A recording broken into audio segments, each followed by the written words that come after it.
it feels good to be back. Hell yes. So, what's your review? Wrong time of year for a water ride. Might I make a suggestion, dear Tendo? What? What are you talking about? Oh, come on, Seal. Look at the title of the video.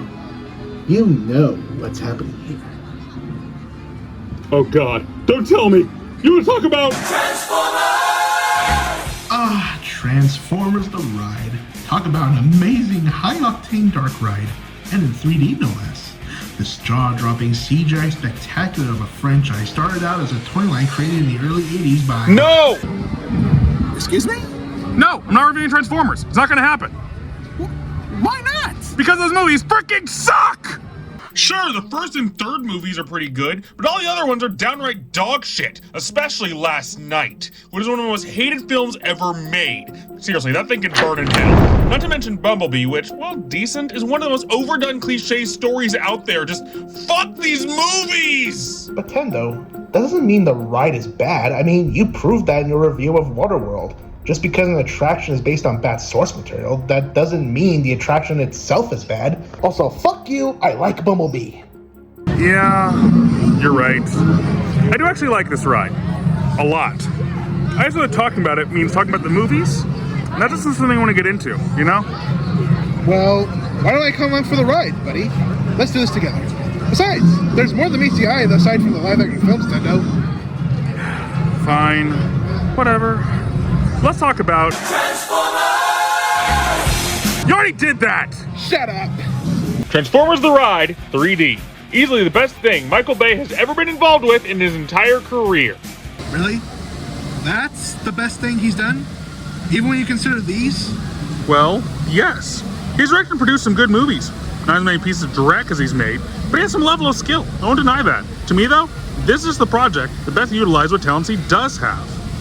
As for the ride's development, it was originally being created not for the main Universal parks, but for Universal Singapore, which despite popular belief, is not owned by the NBC Universal Corporation. Similar to the Oriental Land Company for Tokyo Disneyland, Universal Singapore is actually owned by a company called the Genting Group, a massive investment conglomerate from Malaysia that has its fingers in a lot of pots. But also, just like the Oriental Land Company, they hire the creative team from Universal Creative to develop their projects to make the park as authentic to the Universal experience as possible. Originally, the plan was to bring the classic Spider-Man ride into Singapore, but market research found out that American comic heroes weren't exactly popular in the country at the time.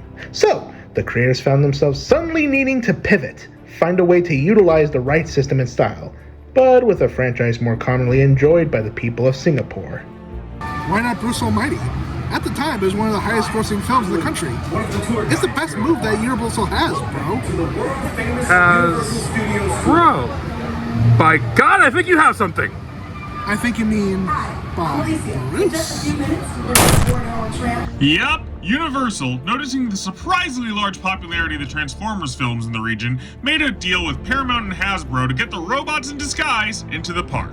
And with the help of Michael Bay and IDM, the ride opened in December of 2011 for the people of Singapore. And the ride was a huge hit, so much so that it was added to Universal Hollywood less than a year later in May of 2012, replacing a backdraft-themed fireworks show, being followed by Universal Florida in June of 2013, where it replaced a stage show themed to Conan and Xena. So, replacing Conan with robots, huh? Sounds like Universal pulled a reverse Schwarzenegger. So, it's a wreckage SWAT stand. What do you even say to that? Despite the truly despised source material by many audiences, including classic cartoon fans and general cinephiles, the ride has proven quite popular with guests, making for a fun, well-enjoyed attraction even today. And so, as much as you don't want to, let's get into this thing, shall we? Sí lo haremos, Tendo. Sí lo haremos. The ride begins with us entering a unique, high-tech military base for a paramilitary group called NEST, the Non-Biological Extraterrestrial Species Treaty. Hold up! What is it? That's not how the ride starts. It starts with this lady in the extended queue talking about Nest and everything it has to offer. Yeah, but the ride barely ever has a queue long enough to justify it, so to the average parkgoer, they're never gonna see it. Fine. Whatever. Anyway, mind if we go a little English teacher in this acronym of theirs? Of course not. Okay then.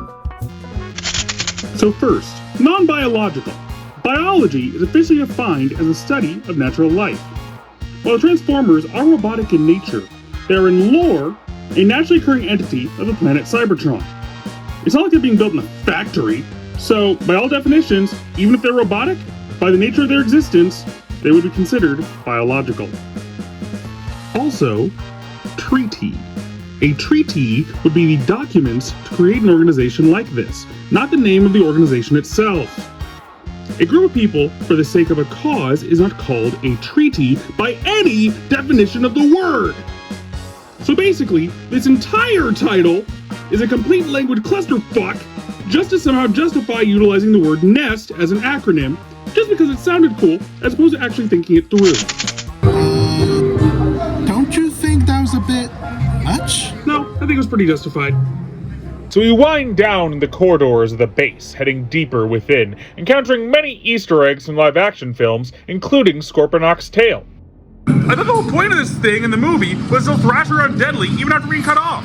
What happened? Yeah, what we see before us is unfortunately a sad example of erectile dysfunction. Happens to us when we get older. Are you speaking from personal experience? However, the most important of these is when we encounter the last shard of the infamous Allspark. Hey man, everything okay? You got your English rant, now it's time for my law rant. Hasta la level, seal! Hasta la level! Okay, when the hell does this take place in the Transformers timeline? Because with the Allspark Shard's presence here, this ride story cannot be canon. The Allspark Shard was held by Nest, yes, but Megatron was out of commission at the end of the first film and not brought back until the second. Given Megatron is here, that means it can't be between the first and second films. But the Allspark was destroyed and its knowledge transferred into Sam Witwicky during the events of the second film. So it shouldn't be here if this is after Revenge of the Fallen. Having both the Shard and Megatron here at the same time shows that this ride has no place to exist in the timeline. What the fuck? Damn, nice rant. You're really getting into this reviewer thing, Jose. Thank you. Still, does that mean LaBeouf knows the power to create Cybertronians? We do not mention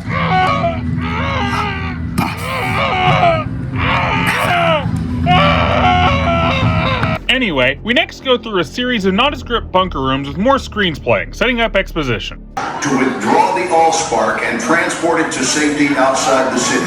We can no longer guarantee its protection here on base. Evac has made the run in simulations, but he has never faced field duty before, much less in combat conditions. So anything you can help him with might make all the difference. And thus we never see him again, seeing as this ride is the only place where Evac ever appears in the whole series. Huh, because he evac'd out of this franchise. Not that I blame him. Well, he's not the first, if I'm being honest. Transformers Revenge of the Fallen introduced a handful of new characters into their lineup, such as Jolt, Sideswipe, the twins, Skits and Mudflap, the Lady Autobots like Chromia, Alita 1, and RC, whose fans were fucked over by these films, among many others. So basically, Transformers has a lot of abandoned characters. Some justifiable. Not if only they'll ditch. Ugh. Wheelie. You know, he isn't that bad, right? Oh no. Name's Wheelie. Yeah. Say my name. Say my name. I forgot about that.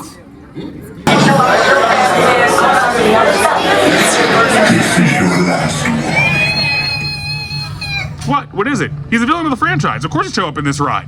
Oh, yeah, but I'm not squealing over Megatron. What excites me is the legend giving his voice box to this villainous mastermind. Oh my god, Frank Welker, voice actor extraordinaire, known and cherished for playing many varied and unique roles that really show off his range, from Scooby-Doo to Nibbler to the original and best Megatron, leader of the Decepticons. That's right, no celebrity-based casting here. Get out of here, Agent Smith. The original is back, motherfuckers. All hail Megatron! All hail Megatron! All hail Megatron! All hail Megatron! All hail Megatron! All hail Megatron! We're having to see the review eventually, you know. Never!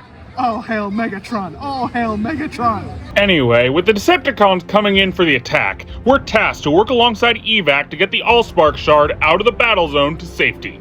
And thus, we are given our safety glasses and escorted into the ride vehicle. Oh, finally! God damn, these queues are long. This is your idea, you know. True, but that doesn't mean I don't have the right to complain about them. Fair point. Anyway, let's finally get to the ride system. Unlike my previous reviews, this dark ride system doesn't have an official name established by the industry, but is commonly referred to as the Scoop vehicle by fans due to being called as such in its first appearance, The Amazing Adventures of Spider-Man at Universal Florida. These vehicles are basically a mix of Indiana Jones style bobbing and moving off the track motion design mixed with Omnimover style directional shifts, allowing for a fully dynamic, highly mobile ride vehicle that can basically replicate any motion. These have made them perfect for rides like this one, where the motion base allows for large portions of the ride to be made up of simulator domes, moving between them in small physical sets to sell the full scene. Overall, these are an impressive design that I'm certain has only really stayed in the Universal bubble due to BS patent rights. I swear. Imagine if Disney or Efteling got their hands on this technology. It'd be amazing. Corporate patent laws on ride design are bullshit, Okay. man. Right now! Well, now that's settled, time to hop in and head off as the Decepticons breach the area, leading to our first Decepticon of the ride, Ravage. Gotta say, odd starting with the Dogcepticon first. Puns. Hey man, don't fear the pun. When it comes to a reviewer game, this is the way. You think that because you made a Mandalorian reference, I have to agree with you? Yes, it does. I have spoken. Hi, who's making Disney references to Universal? Run! Ravage steals the Allspark shard, forcing us to chase after him before Bumblebee grabs Ravage and rips his head off to get back the shard. Damn, Bumblebee is a literal puppy killer. I thought we were supposed to like this guy. We are! Well, it's not like it was a real dog or anything. I mean, it was a Decepticon. Does that make it any better? You win this round, Seal. We ride out into the city, meeting up with Optimus Prime, who tells us to Autobots, run! Catchphrase, take a shot. Nah, I'm okay. More for me. Anyway, Megatron orders the Decepticons to destroy us after being tackled down by Optimus, causing Blackout to chase after us to attack. Into the line. Whoa! Just because you're a villain, that doesn't give you the right to be a racist, Blackout. I know! Who would have thought robots could be xenophobic? Exactly! Anyway, we ride down the subway tunnels, only to encounter You can't escape Megatron. See? Fools! Much as though an insult than Earth scum. This is exactly why he's the boss. He's not creating a toxic work environment. Exactly! He may treat everyone horribly, but he treats everyone equally horribly. We really need better standards for workplace culture, don't we? Yeah, we do. Reverse thrusters. Full command. Thrusters? You mean wheels? You're a car, not a spaceship. You don't have thrusters. Yes, he does. All Transformers have thrusters, remember? Are all Transformers nudists? Wait, why is that the first place your mind went? Well, if they exposed genitalia like No. that, then Don't do this. Do not ruin my childhood, Seal. you're the one who started it with your response to my thrusters I comment. said no. Optimus has got nards. That's it. Ah! I am the Pullout King. And so, with us temporarily escaping Megatron, we rush off into a dead end, only to rush back, seeing Optimus Prime continue his fight with the Decepticon leader. In the chaos, Megatron fires a missile at us, resulting in Okay, come on. This is Michael Bay. Explosions are his bread and butter. Let's do this. Let's see it. Blow some shit up.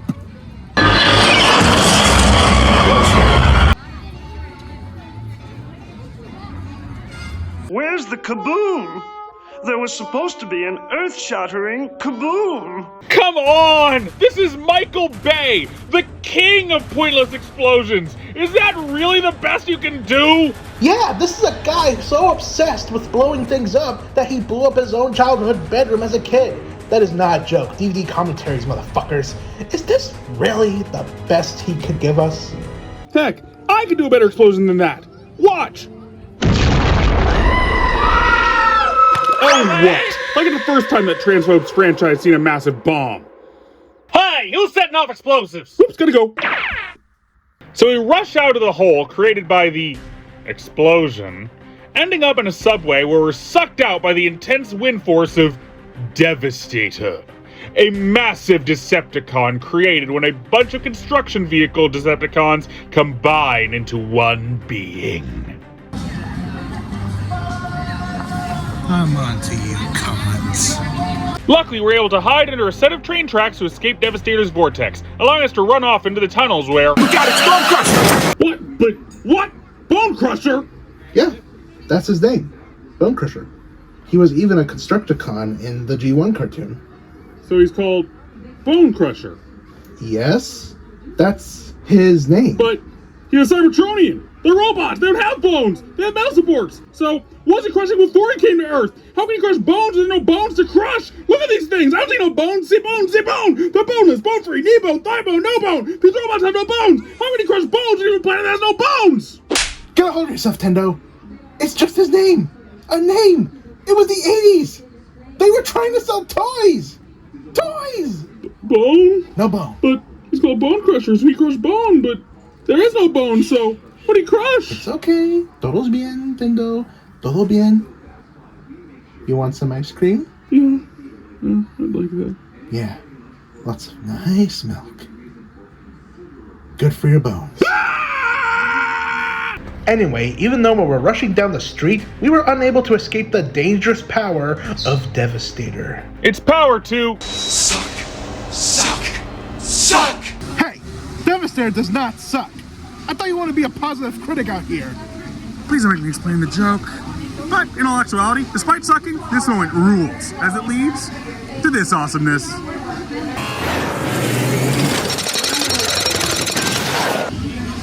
I'm sorry. Too much awesome in one serving. I think I'm gonna... Too easy. Anyway, after flying right through the maw of Devastator, we're sent flying through the air, caught by Starscream while airborne, who takes us for a ride. Humans! Damn. Kinky. What is it with you making everything weird? You know why. So Starscream shows us a night on the town, throwing us around an office building before dumping us right into a construction site, where we get random smoke thrown in our face. Here's some smoke in your eye! However, this causes us to turn to the next area where Optimus is thrown before us by Megatron, leaping in and attacking us once more. Cowards run, heroes fight! How do you know what heroes do? You're a villain! You have no clue about Megatron's backstory, do you? No, I actually don't. Huh. A shame then. Well, are you going to explain? No! I think the statement stands on its own. Clearly. It's probably worth a Google. Just dropping in.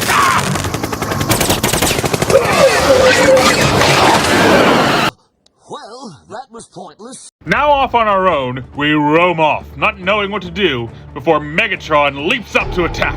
And in our desperate hour, we leap out attacking Megatron and forcing the Allspark Shard right into his chest, causing us to drop down off the top of the building to the city below, being caught by Bumblebee! And let me just say, this is a massively missed opportunity where it could have been a really cool ride element. I may not have mentioned it at the time, but this ride is actually designed as a multi-floor attraction to save on space. This was set up early on when we left the Nest base and first met with Optimus, as here we were lifted to the second floor of the building while we were distracted running away from Megatron. This here is the scene where we're lowered back down to the first floor. So in a moment where we're literally dropping from a tower and dropping down from the second floor, they didn't think to put a drop tower sequence? What the hell, Universal? This was gift wrap for you! Probably for the cowards. Like me. How dare you! That's Rich coming from the seal who was too afraid to face the nightmare. And look how that turned out for you. Huh? Huh? Touché. And so, with the Decepticon leader defeated, we ride up in front of Optimus Prime for some final words. Your bravery saved the planet. Well done, freedom fighters. Oh my god! Optimus Prime, leader of the Autobots, is congratulating me for my bravery! Seriously, how did this guy manage to kill me? And with the light in Megatron's eyes fading away, we exit back into the base where this all started. In a room where someone clearly went nuts with the throwing stars. Just damn. Okay, I gotta ask, what Transformer uses shurikens like this? Because they just lost it in here, man. Frenzy baby, but they're way too big for that. I have no clue myself here. What do you mean you don't know? I thought you're a Transformers fan. I am, but it's not like I know everything. I mean, you don't know one piece of trivia, and suddenly you get people questioning your fandom. Jeez! But yeah, I'm still bidding on Frenzy here, okay? Okay? Whatever. What I do know is, this ride is damn awesome! Hell yeah! I may not be a fan of these films, but this is an exhilarating, action-packed experience that puts you right into the middle of a citywide brawl with these well-beloved characters, and it nailed that feeling perfectly. Every second only adds to the rush and the excitement as you get into the groove, relishing in the chance to experience whatever bizarre action bit comes next. And it really works to the strengths of all those involved to make the best experience possible. Agreed. The one thing that we'll have to agree on is the interactions between the Autobots and Decepticons, really seeing their personalities glow up just as much as the human characters. To me, that was the best part of this ride, something the fans and myself had never seen before in the Transformers film franchise. This is truly a ride with which both of us will gladly transform And roll out anytime. See, Tendo, talking about the ride wasn't so bad, was it? Fair enough. Thanks for sticking through my side through all this, Jose. Anytime, Tendo. Just say the word, and I'll be there for you, my little eagle. Anyway, got any words for our audience before we go? Indeed. Don't forget to like, comment, and subscribe to my friend Tendo here, and he'll see you next time for mockery and tomfoolery. Hey, stop stealing my ending, you hack!